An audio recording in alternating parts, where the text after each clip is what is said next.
Let's bring in Henrietta Treyz here now, to Veda Partners, managing partner and director of economic policy research. Henrietta, it's good to see you as well, and maybe just get your response, Henrietta. Rick there expressing some, a bit of surprise, I think, at the verdict. What do you make of it?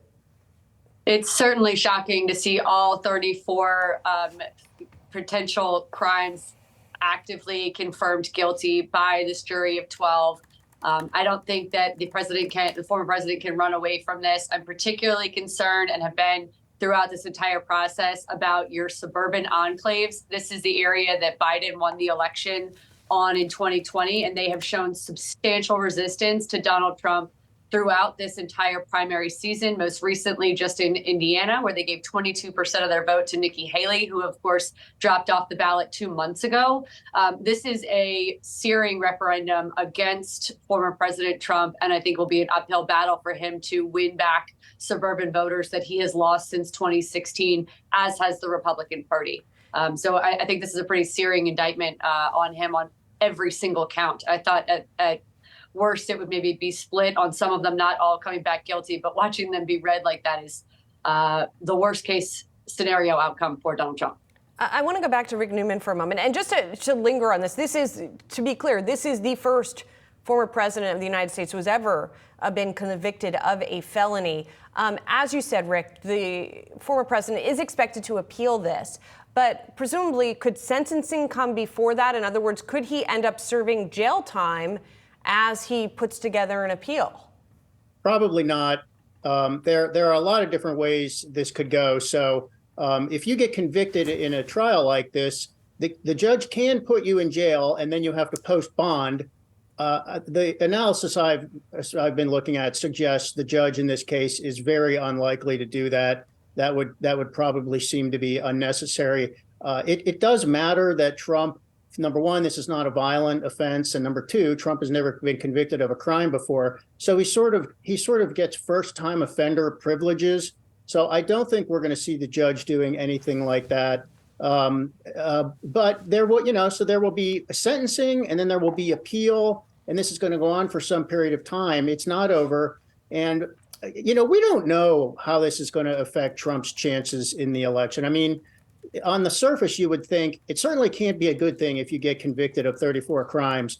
But this is Trump world, and this is, 2024, and it's a little bit of like upside down time. The one thing I think it's worth keeping in mind is most Americans have not been following this trial. They're not glued to it the way we are in the media. They will hear something about it for sure, and they might say to themselves, oh, isn't this about the hush money thing? Don't we know all about that? What is there really anything new here?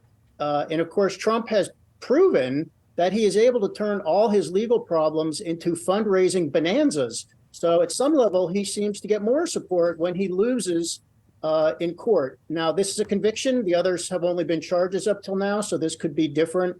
It's just going to be fascinating to see what this does to the presidential race. Yeah, Henrietta, let's get you back here on this point, because what about the argument, Henrietta? And I'll make it. And listen, you're the pro, so you tell me. I don't see, Henrietta, how this has a big, meaningful political impact. I mean, we all know Trump. He has been a central player, actor in our national stage for years. It just is hard for me to believe, Henrietta, that people who are voting for Trump or thinking about voting for Trump, and you look at the swing states, the polling shows they're all favorable to Trump. I don't care which one you look at. You think, Henrietta, that a lot of those people now say, well, wait a minute, a New York City jury said falsified business records. That's it. That is the final line. Can't do it. I mean, really, Henrietta? I'm certainly not the person making the incredible arguments that y'all are, except for to say that we have numbers to back it up, to think about how this is going to impact voter opinion.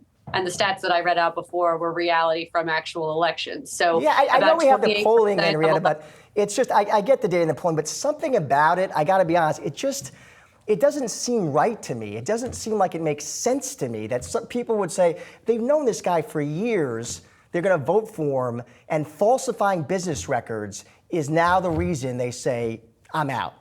I mean, I know we have the data, but don't you think it just sounds kind of weird?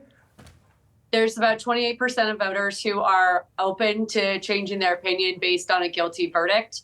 And so to walk through some of the data that's available is to look at the disparity, as I mentioned, suburban voters.